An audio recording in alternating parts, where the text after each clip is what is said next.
bonjour, c'est moi. Car pour toi, les jours suivants ont été relativement calmes et tu auras assez vite retrouvé les copains et les autres camarades que tu connaissais, notamment Milo, qui lui sait pas vraiment ce qu'il veut faire. Il est partagé. Il te l'aura confié. Euh, il t'aura dit qu'il a assisté, il s'est occupé des funérailles de Zane. Et que Falloway était porté disparu. Du coup, Falloway, c'était la magicienne elfe qui vous avait accompagné pendant votre petite mission. Je me souviens d'elle, en effet.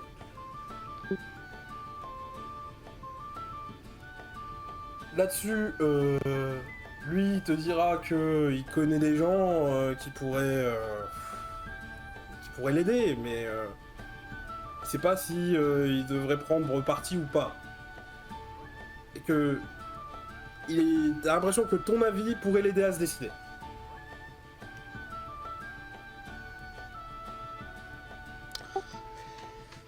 Les premiers jours, Iskar aura pas mal hésité, il lui aura dit moi-même je vais avoir besoin de temps, mais je te ferai part de ma décision, Milo. Je crois que je vais avoir besoin de temps un peu seul. Bon, suffisamment pour que, évidemment, je me retrouve pas tout seul ici et force à une décision, mais je me pose des questions. Il va te dire que il a jamais trouvé de réponse devant un verre vide. Et il va te proposer d'aller faire un tour sur les quais, là où il y a les meilleurs pubs, les pubs les plus animés de la ville. La moitié ont été ravagés, et il y en a un qui tient. Nice. C'est l'Encre au Monde. Et c'est un lieu important de ce qui était la sous-classe, on va dire, ouais, c'est ça, la sous-société de marins de Tarlarambar. Tu connais l'endroit, hein, et tu sais qu'il y avait d'autres anciens marins qui y squattaient. C'était un peu un point de chute.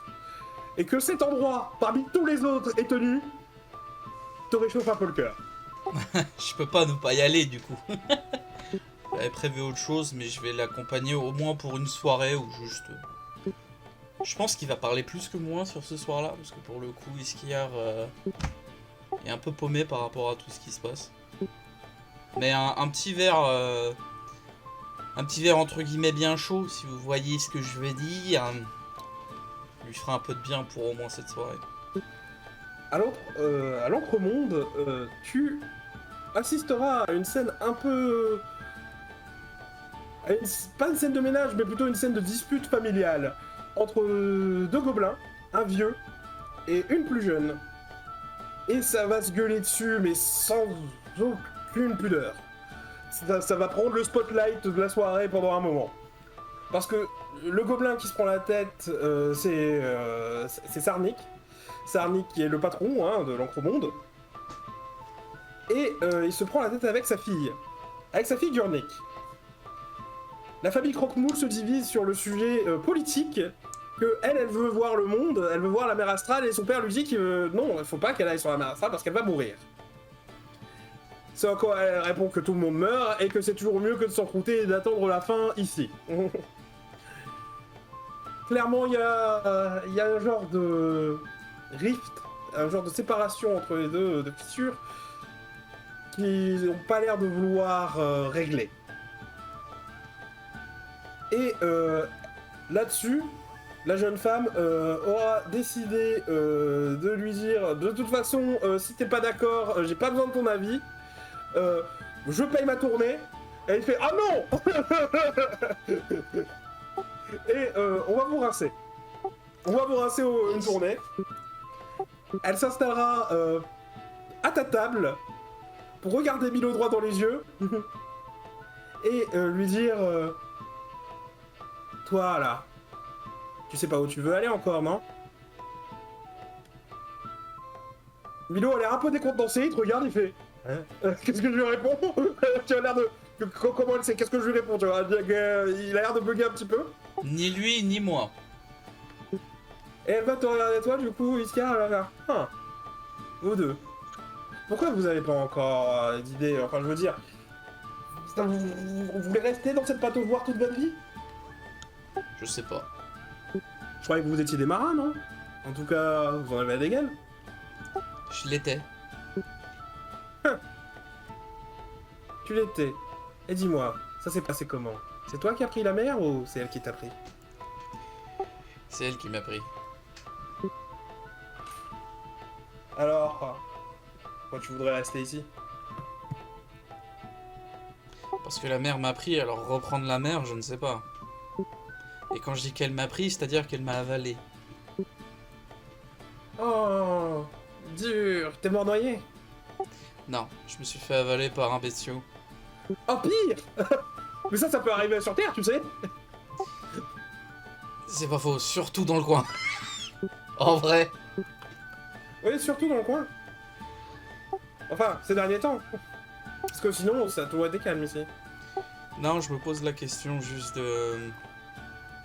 D'où est-ce que je trouverais le plus de sens? Je vais t'envoyer son image. Alors j'en profite pour faire un aparté. À Schmal, je fais une capture vidéo de Discord.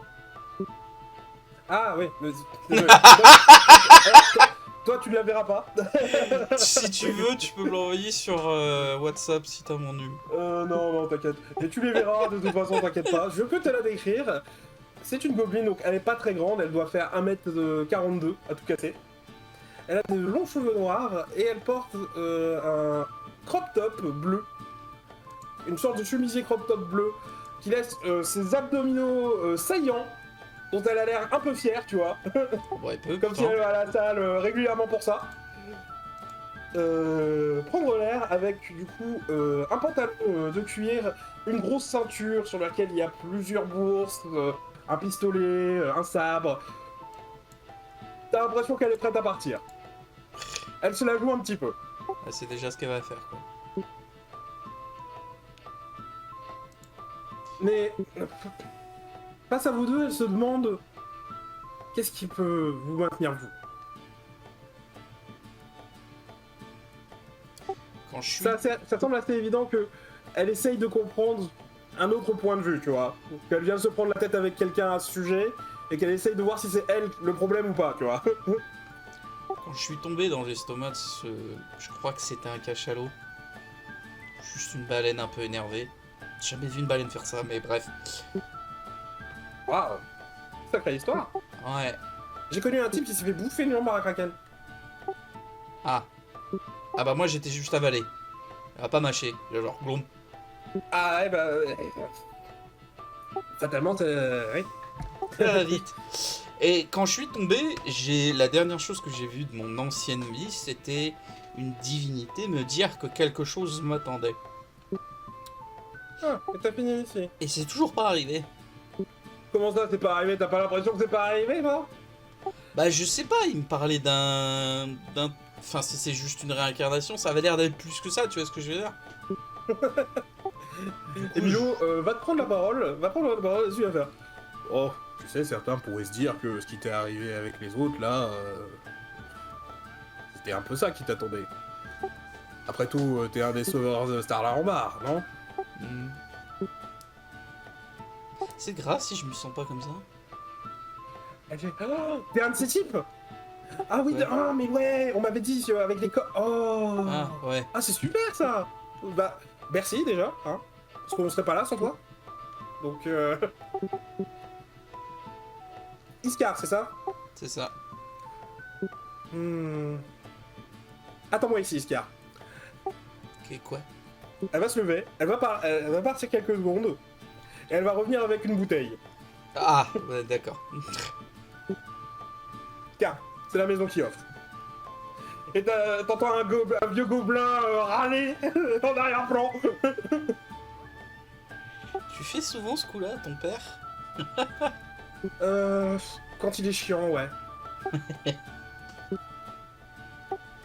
Bah écoute, merci, je vais mettre ça de côté, sauf si vous en voulez maintenant. Bah, on est tous là, ce serait con de pas profiter, non? Je débouche la bouteille et je nous sers. Alors, Iskar, ça fait quoi d'être un héros? Bah ça fait bizarre d'être un héros puis qu'on nous demande si on veut partir. En fait. Ah ouais, t'es un grand héros, bon tu te casses ou tu restes? Et...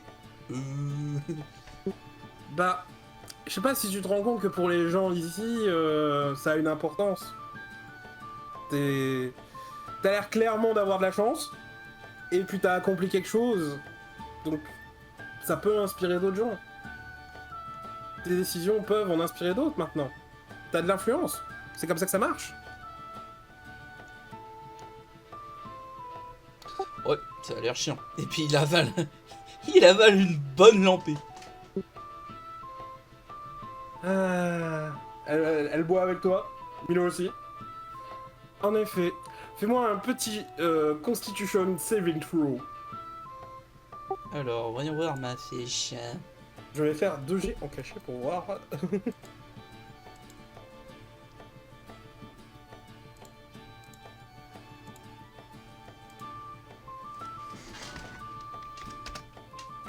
Ah, c'est vrai que je peux faire des émeraudes, moi.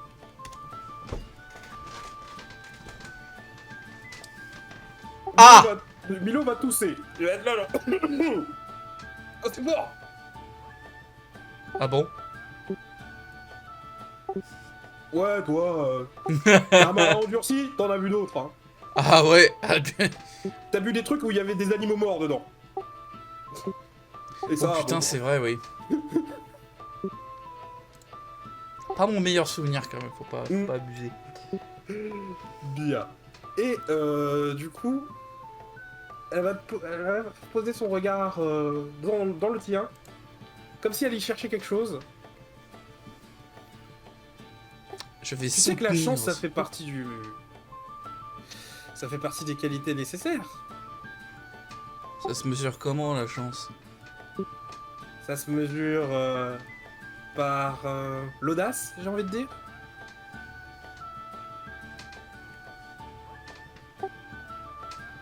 Est-ce que c'est encore de la chance du coup? L'un et l'autre sont liés, non?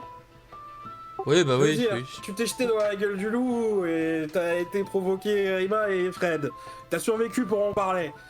Donc, ouais. Ouais, c'est pas faux. La chance, ça se provoque. Et le destin, il s'ouvre qu'à ceux qui sont prêts à le suivre. Ça ressemble à quoi un Spelljammer? Oh, alors, de ce que j'ai compris, parce que j'en ai jamais piloté un, mais j'aimerais beaucoup, c'est un genre de trône dans lequel il faut s'asseoir et qui couvre l'intégralité de tes sens. Et en fait, tu fais plus qu'un avec un navire sur lequel tu as ton Spelljammer. Le trône, tu vois, qui parle le Ah contrôle. d'accord, le Et tu Spelljammer fais c'est le plus qu'un trône. avec le vaisseau. Tu sens tu sens le vent, tu vois les rames, tu sens l'impulsion, le mouvement, la vitesse, tout. Et ça a l'air incroyable. Ah mais c'est une vraie mer? Genre c'est pas Ça... Parce que je sais pas, quand je regarde là-haut je vois pas d'eau Jamais. moi. Bah, j'y suis jamais allé. Je pourrais pas te dire à quoi ça ressemble. Eh, c'est quoi? Ils sont où les Spelljammer? Enfin les bateaux avec les Spelljammers, ils sont où? Alors, on appelle un bateau avec un trône un Spelljammer. D'accord, c'est Les ça. Donc ils trônes, sont où? actuellement en train d'être restaurés par les artificiers et les ingénieurs Ouais, c'est où ça? chantier naval. Là, c'est au chantier naval. Ah vas-y, viens, on y va. Et j'embarque Milo et la gobeline et littéralement j'y vais, la bouteille à la main. Ok. Tu iras au chantier naval de nuit. Parce que le soir aura bien pris son Yes. à ce moment-là. Et il y a assez peu de gardes. Ça a pas l'air très bien protégé. Cela dit,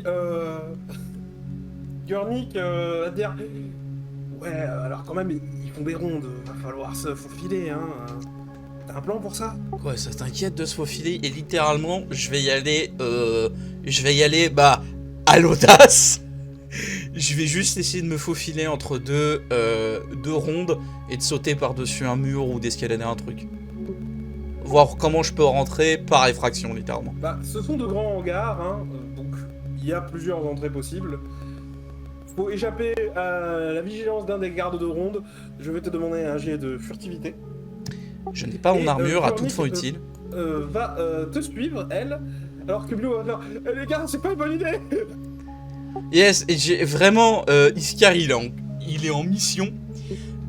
Pour les besoins, évidemment, de cette soirée, et parce qu'il n'était pas du tout en combat, il est enculé.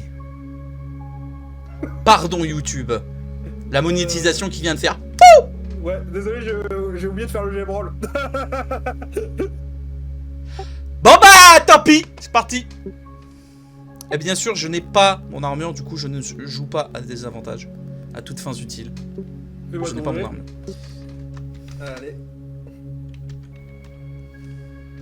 Voyons voir de quoi il en retourne. Allez, Pas encore affiché. allez, file-moi le nat 20 aussi. File-lui, eh, merde. Alors,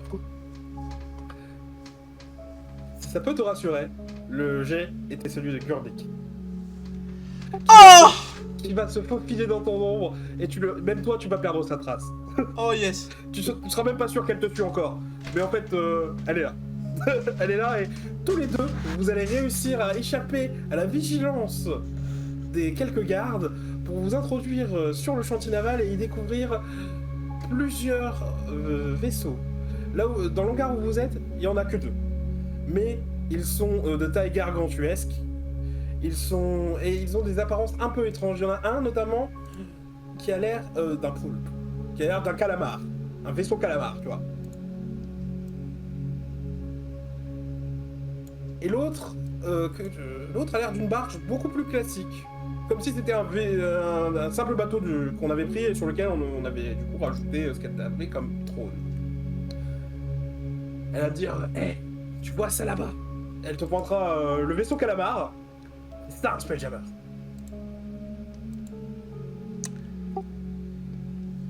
Alors qu'elle dit ça, Kato! Pardon, je me fais distraire par mon collègue. Excusez-moi, il y a un chat. Je m'excuse. Légalement, j'ai droit. Alors, donc, je disais. Au moment où elle va dire ça, en fait, elle va voir que Iskar est complètement ensorcelé par les navires et qu'il y a l'air d'avoir un déclic dans le personnage qui se rappelle. Je vais aller dans le détail. Ça, elle le saura pas forcément, mais le personnage se rappelle sa vie d'avant, se rappelle pourquoi la mer, que même si c'était plutôt un destin imposé, parce que c'était pas un choix de carrière d'être Malny, il y avait quand même eu quelque chose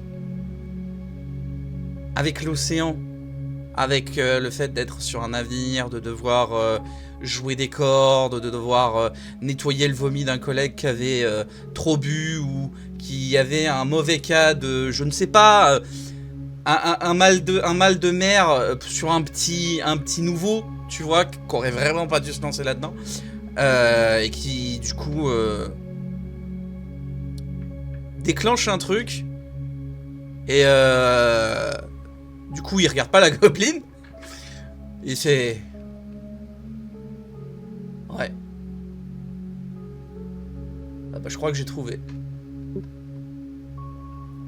Ah bon? T'as trouvé quoi? T'as trouvé un drone? Non. Moi j'en vois pas d'ici. Tu vois, elle est toujours en train de chercher un drone. Non. Mais je sais que je vais y aller sur ce trône. Oh, quelle ambition. Prums, déjà. Il y en a deux.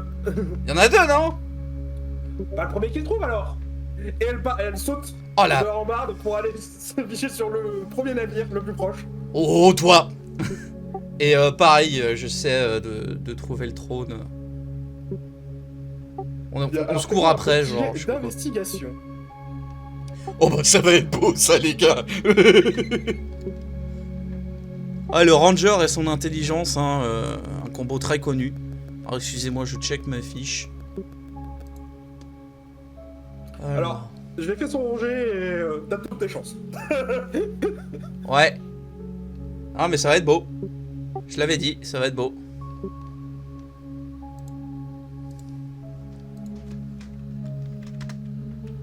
Alors, Vas-y. Il s'est déjà lancé. C'est lancé. Ok. Bah tu sais quoi, tu réussis quand même. Ah non! T'arrives Oh, à je suis t'arrives à mort! trouver ce qui te semble être un siège, mais c'est pas vraiment un siège parce que c'est un genre, comment expliquer ça, d'un personnage qui n'a jamais vu ce genre de choses. Ça a l'air d'une table repliée sous la forme d'un siège. C'est beaucoup trop massif pour être confortable et ça a l'air d'être un peu amovible. C'est très solide et massif. Ça a l'air d'être fait d'un bloc de pierre taillé dans de la pierre elle-même et de façon très anguleuse, parfaite, tu vois, comme si ça avait été fait par magie. Des choses que des outils humains ne pourraient pas faire, tu vois. Et tu auras trouvé ce truc sur lequel tu vas te poser à moitié et qui va s'adapter à ta taille, qui va, du coup, dont toutes les parties vont se mouvoir pour se mettre à ta position et quand tu vas poser la tête, recoin la tête dessus, en mode, vas-y, il y a un petit repose-tête, j'essaie de voir, et à ce moment-là, tu vas ressortir quelque chose, une connexion à tes pieds qui s'étend, de tes pieds, de ta tête, de partout, de ton être tout entier, qui ne fait qu'un avec les fibres de chaque planche, avec les clous, avec le mât, et avec la toile, la magie. Tu te sens connecté à ce vaisseau dans toute son entièreté, et tu te sens perdre toi le contrôle de ton corps, de ton corps à toi. Tu te sens te perdre là-dedans et que ton bras c'est peut-être une poulie, tu vois. Ton doigt c'est peut-être une poulie et ton cou c'est peut-être un autre élément du navire, genre, pas l'astrolabe, mais comment on appelle ça, la corde de bastingage. Chaque partie de ton corps a l'air d'être occupée par une fonction du vaisseau. Et c'est très perturbant pendant l'espace de quelques secondes, alors que tout se met à vibrer autour de toi et à l'intérieur, et tu entendras la voix de Gurnik te dire « Oh, attention, attention, attention !» De l'extérieur, ce qui se sera passé, c'est que tu as activé le vaisseau. Tu as activé le vaisseau et il va se mettre en route. Cela dit, tu n'as pas pensé à le faire avancer ni rien pour l'instant et t'as l'impression qu'il répond à ta pensée, à ton impulsion, mais aussi à ton corps. C'est très perturbant, mais aussi assez unique. C'est de nouvelles sensations et une nouvelle expérience pour Iskar. Quelque chose qui ne ressemble à rien d'autre.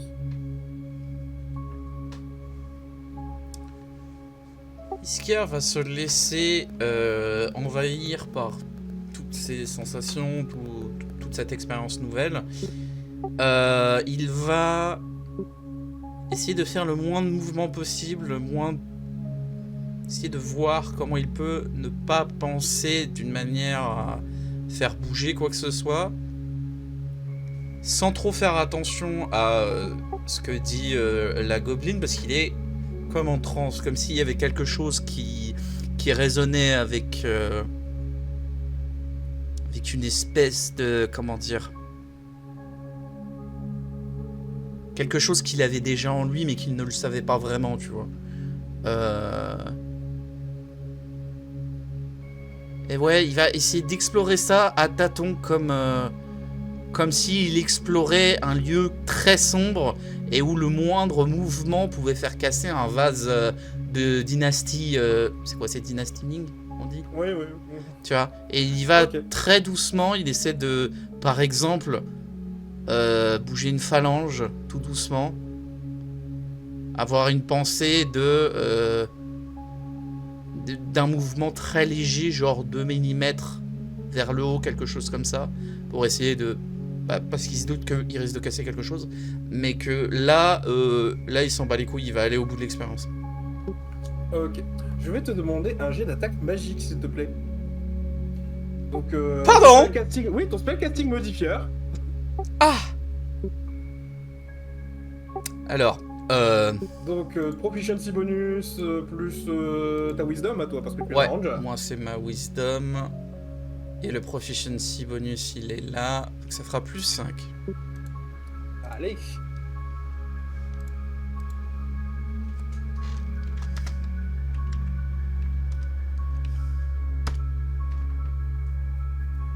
Pas mal Pas franchement. mal, en effet. Tu vas prendre ton temps et t'as l'impression que c'était la bonne idée, de pas essayer de presser les choses et de rester le plus froid et le plus frais possible. Essayer de comprendre et de surtout pas s'imposer. D'abord, sentir. Et t'as l'impression que c'était la bonne façon de s'y prendre parce que le vaisseau va... Ses sensations vont être beaucoup moins violentes et ça va devenir...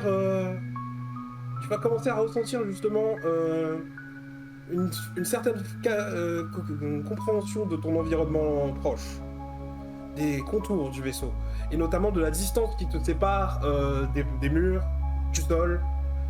Et t'auras du coup une meilleure idée que ouais, il y a pas beaucoup de marge de manœuvre ici, hein. Et que moindre mouvement un peu trop brusque, tu pourrais emboutir quelque chose et le vaisseau passerait à travers la tôle.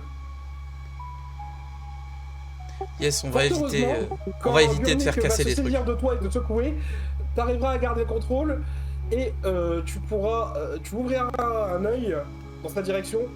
Tu la verras, elle, est un peu inquiète, mais quand tu ouvres, quand elle verra cet œil ouvert, elle va faire « Ah, tu m'as fait peur.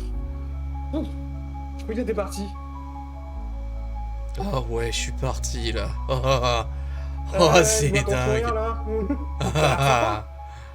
Est-ce qu'il y a une sortie au hangar? Alors, elle est fermée.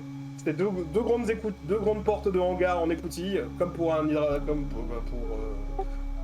faut s'imaginer les. Est-ce que t'as déjà vu un hangar d'avion? Oui, tout à fait. Ça ressemble un peu à ça. Yes. Sauf que là, c'est un peu en dénivelé et que ça va dans la direction du chantier naval extérieur. Comment elle s'appelle, la gobeline? Gurnik. Gurnik. Ouvre la porte. Elle te regarde, elle fait T'es sûr? Oh, Non, parce que ouais. si on va se faire pister là. Je m'en bats les couilles. Bon. Elle va partir. Pas très difficile à convaincre. Elle va t'ouvrir les portes du hangar. Et par contre, ça va attirer l'attention de plusieurs gardes qui vont aller dans ta direction, mais tu es un vaisseau. Eux pas. Ils vont passer sur le côté, elle va t'accrocher à une des cordes, et vous allez filer assez vite dans la direction de l'estuaire pour finir proche de l'eau. Et tu sais que t'as la sensation de l'eau, t'as la sensation de t'immerger comme si tu nageais. Mais tu sais que ce vaisseau, ce que tu sens là, cette puissance qui est en train de la faire se mouvoir, elle peut aller beaucoup plus loin. Tu peux la pousser beaucoup plus loin. Je m'envole. D'une simple pensée, le vaisseau y répond. Et alors que tu étais sur la lisière de l'eau, tu commences à t'élever. Et les vagues ne te touchent plus très vite. Et tu t'élèves. Quelques mètres. 1, 2, plus une dizaine, et finalement tu vois le dôme se rapprocher. Et pour le reste de la ville, tout le monde ce soir-là aura vu un vaisseau partir dans le ciel. Yep. Maintenant, Iskar, dis-moi, où est-ce que tu essaieras de le planquer? Je vais pas le planquer. Vous avez... Alors, pour ceux qui auront la ref, hein, vous aussi, chers viewers, ça va être une scène à la Iron Man, où genre, juste, si elle arrive à remonter Gurnik, elle va voir un Iskar en mode... Et vraiment, hein, il va voler pendant des plombes devant tout le monde. Et vraiment, tu vas... C'est à la différence de l'armure d'Iron Man qui est genre à taille humaine, donc qui peut être potentiellement un peu discrète. Là, vraiment, il va rester dans les cieux, il va expérimenter ce truc qui le grise au possible. Et genre, il assume... Genre, il y a un truc dans son esprit qui fait que je m'en fous des conséquences. Désormais, c'est ce que je vais faire et ils auront pas le choix. Et donc la décision est prise, va être prise de partir avec la flottille, et qui veut... c'est même pas une envie, il y a maintenant besoin qu'il soit capitaine d'un vaisseau comme ça et qu'il pilote des choses comme ça. Et en fait, il va pas essayer de le planquer, hein, il va faire face aux conséquences de son truc, hein, il assume complètement.